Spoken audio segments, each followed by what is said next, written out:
यानी कि पियाजे's 4 stage of cognitive development. तो चलिए इसमें 4 स्टेप गाइस जो थे पियाजे के। सो पहला नंबर पे जो इनका स्टेज था वो था sensory motor stage. Sensory motor stage जो होता है 0 यानी कि जन्म से लेकर के बच्चे की 2 साल के स्पैन को, यानी 2 साल के लाइफ स्पैन को कहते हैं, यानी कि जीवन अवधि को कहते हैं, यानी जीवन को कहते हैं। ओके, दूसरा इसमें जो आता है वो होता है प्री ऑपरेशनल स्टेज। इसकी जो अवधि होती है 2 साल से 7 साल तक होती है। और तीसरा जो आता है कंक्रीट ऑपरेशनल स्टेज, जो कि 7 साल से 11 साल तक के बच्चे के अंदर कंक्रीट ऑपरेशनल स्टेज बोला उन्होंने। कॉग्निटिव कैपेसिटी के आधार पे इन्होंने इस 4 लेवल में डिवाइड किया है पियाजे ने। और लास्ट और नेक्स्ट जो है वो है फॉर्मल ऑपरेशनल स्टेज, जो कि 12 साल तक के या 12 साल के बाद जो बच्चे होते हैं उनके अंतर्गत देखा जाता है फॉर्मल ऑपरेशनल स्टेज। सो ये सब होता क्या है? सो चलिए हम लोग आगे बढ़ते हैं और डिटेल में समझते हैं कि पहला नंबर पे सेंसरी मोटर स्टेज क्या होता है और इसमें बच्चे की किस किस कॉग्निटिव में, कॉग्निशन कैपेसिटी में कैसे कैसे सोचने की क्षमता है, तर्क क्षमता डेवलप हो जाती है। सो पहले नंबर पे हम लोग डिस्कस करते हैं सेंसरी मोटर स्टेज, जिसकी लाइफ स्पैन होती है 0 to 2 years। यानी कि अगर एग्जाम में यह पूछ देता है कि पियाजे ने जो बताया है उसमें जो सेंसरी मोटर स्टेज है उस स्टेज की ड्यूरेशन क्या है, अवधि क्या है, कि यानी कि स्पेन क्या है। सो आप सिंपली वहाँ पे अगर ऑप्शनल है तो आप लगा सकते हैं 0 to 2 years की लाइफ स्पेन के जो है उसको पियाजे ने क्या बोला था, उसको सेंसरी मोटर स्टेज बोला था। Okay, so during infancy children learn through sensory experiences. यानी कि ड्यूरिंग इन्फेंसी यानी शैशव अवस्था के दौरान क्या होता है, जो बच्चे होते हैं अपने सेंसरी एक्सपीरियंस से बच्चों मतलब की चीज़ों को क्या करने लगते हैं, सीखने लगते हैं। They learn through sensory experiences and manipulating objects, और उन ऑब्जेक्ट्स को मैनिपुलेट भी करने लगते हैं। यानी जैसे मान लीजिए, जैसा कि हम जानते हैं हमारे 5 सेंसेस ऑर्गन्स होते हैं और हमारे 5 सेंसेस भी होते हैं जिसके थ्रू हम चीज़ों को महसूस कर पाते हैं, जिसमें से समझ पाते हैं और उस पर विचार कर पाते हैं। सो पहला नंबर पे हमारा सेंसरी मतलब कि जो है पहला नंबर पे हो गया स्मेल। अगर हम किसी चीज़ को डिकोड करना चाहते हैं स्मेल से कर सकते हैं, टच करके कर सकते हैं, ठीक है। ये दूसरा हो गया। फिर तीसरा टेस्ट से हम उसको सेंस कर सकते हैं, ठीक है। चौथा ईयर से कर सकते हैं और 5वां जो हो सकता है हम स्मेल करके कर सकते हैं। सो यह सब सारी चीज़ें क्या होती हैं, सेंसरी स्टेज होते हैं जहाँ से हम चीज़ों को मैनिपुलेट कर पाते हैं सेंसेस ऑर्गन के थ्रू, ऑब्जेक्ट को सेंस करके कि क्या वो चीज़ें हैं और कैसे वो हैं। सो बच्चा जो होता है ड्यूरिंग इन्फेंसी ही इस चीज़ को डेवलप कर लेता है अपने अंदर, यानी कि वो शैशव अवस्था में चीज़ों को सेंस करने लगता है, यानी कि चीज़ों को टच करके उसको महसूस कर सकता है, स्मेल करके उसको बता सकता है, टेस्ट करके उसके स्वाद की पहचान बता सकता है, सुन करके उसके ध्वनि की आवृत्ति या उस चीज़ के बारे में बता सकता है। यह सब सारी चीज़ें, ठीक है। और यही एक तरीके से ड्यूरिंग इन्फेंसी बच्चे के अंदर डेवलप हो जाती है। सेंसेस ऑर्गन्स के थ्रू सेंस करके वो चीज़ों को मैनिपुलेट करने लगते हैं, ठीक है। और यह भी समझने लगते हैं कि they develop object permanence understanding that objects continue to exist even when they can't be seen, heard and touched।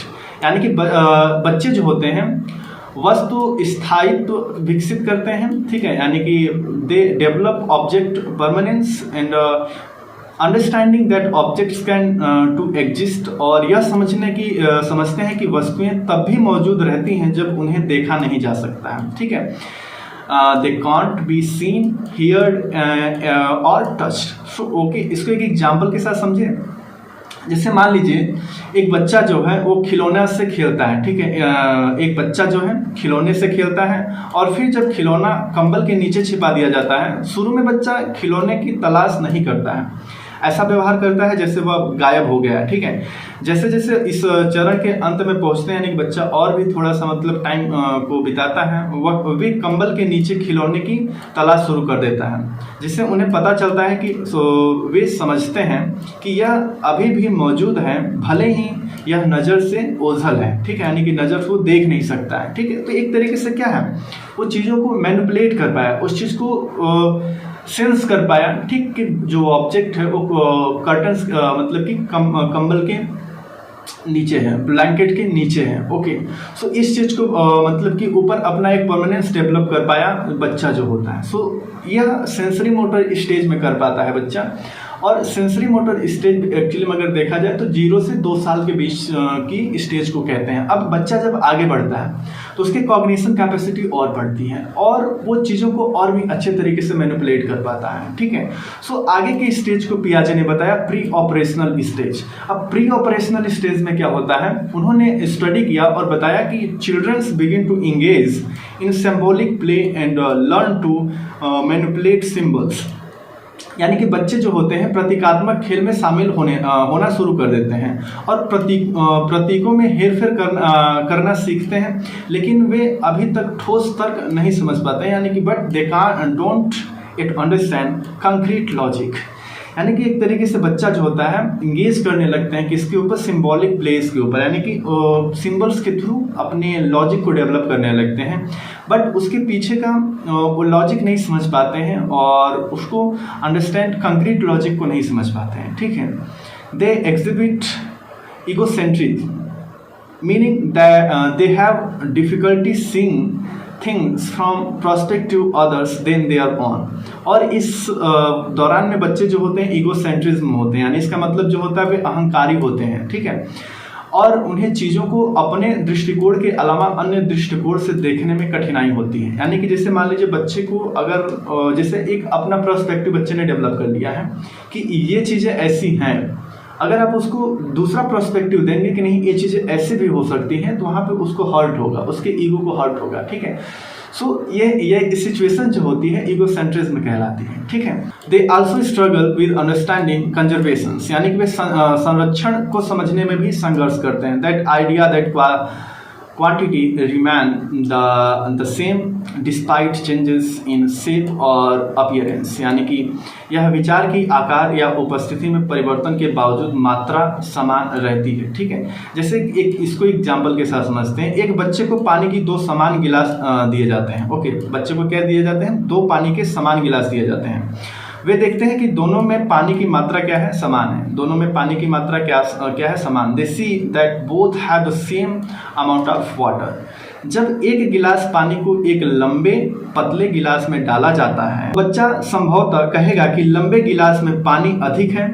वह यह समझने के बजाय कि मात्रा समान रहती है, ऊंचाई पर ध्यान केंद्रित नहीं करेगा, ठीक है। केंद्रित उसकी उस तरीके से कॉग्निशन अभी डेवलप नहीं हुआ होता। जैसे मान लीजिए इसको इस तरीके से समझते हैं, जैसे होता है नहीं, जब आप कभी बच्चे को घर में भी आप नोटिस करते होंगे, जब बच्चे को क्या होता है कि कोई उनकी फेवरेट चीज़ होती है, ठीक है। अगर 2 गिलास में सेम दिया जाता है, तो अगर किसी गिलास की जो होती है थिकनेस जो होती है, यानी कि उसकी मोटाई जो होती है थोड़ा कम होती है और लंबा होता है वो गिलास, उसमें वो चीज़ें अधिक दिखती हैं, ठीक है।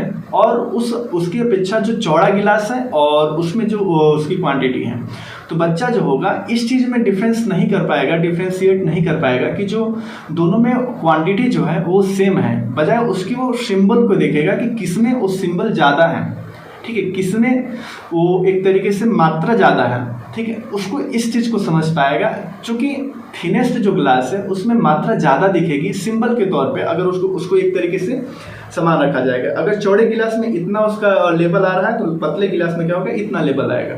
तो इस चीज़ को बच्चा मैनिपुलेट नहीं कर पाएगा और वो क्या होगा कि यह बोलेगा कि जो पतला गिलास है इसमें क्वांटिटी ज़्यादा है और उसे वही चाहिए। तो इस तरीके के लॉजिक को नहीं कर पाता है बच्चा जो होता है 2 से 7 साल के बीच में। लेकिन जैसे जैसे वो आगे बढ़ता है उसकी कॉग्निशन जो कैपेसिटी होती है वो और बढ़ती है, ठीक है। जब कॉग्निशन कैपेसिटी उसकी और बढ़ती है तो बच्चा जो होता है इस चीज़ को समझ पाता है, ठीक है। सो अब हम लोग आगे चलते हैं और उस स्टेज को पियाजे ने क्या बताया, concrete operational stage.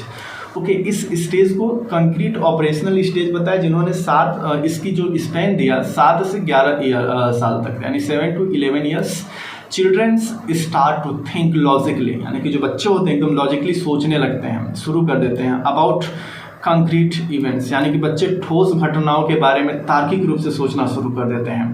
They gain a better understanding of the concept of conservation and can perform mental operation such as reversing actions, यानी कि वे संरक्षण की अवधारणा को बेहतर ढंग से समझते हैं और मानसिक संचालन कर सकते हैं, जैसे कि क्रियाओं का उलटना, यानी कि वो चीज़ों को मैनिपुलेट कर सकते हैं, उसको रिवर्स कर सकते हैं, ठीक है, और उसको एक तरीके से डाइवर्स भी कर सकते हैं। इस तरीके से जो थिंकिंग होती है बच्चे के अंदर 7 से 11 साल के बीच में डेवलप होने लगती है। They also begin to understand the concept of time and can classify objects according to multiple criteria। वे समय की अवधारणा को भी समझना शुरू करते हैं और वस्तुओं को कई मानदंडों के अनुसार वर्गीकृत कर सकते हैं, ठीक है। इसको एक एग्जांपल के साथ समझते हैं कि यदि आप इस स्तर पर बच्चे को एक ही आकार की मिट्टी की 2 गेंद दिखाएं, ठीक है, जैसे हम लोग पिछले एग्जांपल में हम लोगों ने क्या दिखाया था कि 2 सेम मतलब कि ग्लास में एक मतलब कि इक्वल क्वांटिटी का हम लोगों ने लिक्विड भर दिया था, वाटर भर दिया था, ठीक है, लेकिन उसमें क्या होता था कि एक गिलास को फिर क्या एक गिलास के वाटर को जो था हम लोगों ने थिनेस्ट ग्लास वाटर में ट्रांसफॉर्म कर दिया था, बदल दिया था, उसको कन्वर्ट कर दिया था। तो बच्चा जो होता था इस चीज़ को मैनिपुलेट या इस चीज़ को डिफ्रेंशिएट नहीं कर पाता था कि बच्चा क्या है कि किस में ज़्यादा है, जबकि क्वांटिटी दोनों में सेम ही थी। उसी तरीके से इस एग्जाम्पल में मिट्टी की 2 गेंदें दिखाएं और फिर उनमें से एक को रोल करके लंबा पतला आकार दें, ठीक है, तो बच्चा समझ जाएगा कि दोनों आकृतियों में मिट्टी की मात्रा समान है तथा वह पहचान जाएगा कि भिन्न आकृति में के बावजूद मात्रा में कोई परिवर्तन। So guys, in a concrete operational stage, children start think logically about concrete event. They also gain better understanding of the concept of conservations and can perform mental operations such as reversing actions. Okay, they also gain to understand the concept of time and can classify objects according to multiple criteria। तो guys इसके पिछले वाले stage में pre operational stage में जो बच्चा था इस चीज में क्लासिफाई नहीं कर पाता था, वो सिंबॉलिक इमेज को देख करके वो अपने थॉट को बताता था, अपने डिसीजन को बताता था। बट यहाँ पे जो बच्चा होता है वो लॉजिकली सोच सकता है और लॉजिकली उस पर थिंक कर सकता है कि कौन सी चीजें किस तरीके से डाइवर्स की जा रही हैं, उसको किस तरीके से ट्रांसफॉर्म किया जा रहा है। गाइस अब हम लोग नेक्स्ट समझते हैं फॉर्मल ऑपरेशनल स्टेज। जो पियाजे ने फॉर्मल ऑपरेशनल स्टेज की जो लाइफ स्पैन दी है वो है 12 year and up. Adolescents develop the ability to think about abstract concepts logically, test hypothesis and use deductive reasoning। यानी कि इसमें जो बच्चा होता है, किशोर होते हैं, अमूर्त अवधारणाओं के बारे में सोचने लगते हैं और तार्किक रूप से परिकल्पनाओं का परीक्षण करने लगते हैं, ठीक है, और इसमें तर्क का उपयोग करने की क्षमता विकसित होने लगती है और बच्चों के अंतर्गत डिडक्टिव रीजनिंग की भी कैपेसिटी क्या होती है, धीरे धीरे डेवलप होने लगती है। They can ponder hypothetically situations and use systematic way of solving problems, यानी कि वे काल्पनिक स्थितियों पर विचार कर सकते हैं और समस्याओं को हल करने के लिए एक तरीके से व्यवस्थित तरीकों का उपयोग कर सकते हैं, यानी कि प्रॉब्लम को सॉल्व करने के लिए सिस्टमैटिक वे का इस्तेमाल कर सकते हैं इस स्टेज में जो बच्चा आते हैं। गाइस इस फॉर्मल ऑपरेशनल स्टेज में बच्चा आने के बाद वो अपनी थिंकिंग पैटर्न को काफ़ी एडवांस लेवल पर लेकर के चला जाता है। यहाँ पे एक तरीके से डिडक्टिव रीजनिंग करने लगता है, हाइपोथेसिस को समझने लगता है और एब्स्ट्रैक्ट कॉन्सेप्ट को भी समझने लगता है। So a teenager can think about and discuss abstract concepts such as freedom and justice। और जो बच्चे होते हैं इस सिचुएशन में आने के बाद वह स्वतंत्रता और न्याय जैसी अमूर्त अवधारणा के बारे में सोच सकते हैं और उन पर विचार कर सकते हैं। They can also solve hypothetical problems such as considering different scenarios in a scientific experiment and predicting the outcome based on various hypothesis. और जो यहाँ पे बच्चे होते हैं वे काल्पनिक समस्याओं को भी हल कर सकते हैं, जैसे कि वैज्ञानिक प्रयोग में विभिन्न परिदृश्यों पर विचार करना और विभिन्न परिकल्पनाओं के आधार पर परिणामों की भविष्यवाणी करना। यह सब सारी चीज़ें मतलब यहाँ पे बच्चे जो होते हैं थिंक कर सकते हैं, सोच सकते हैं। सो गाइस पियाजे के 4 स्टेप हम लोगों ने डिस्कस कर लिए हैं।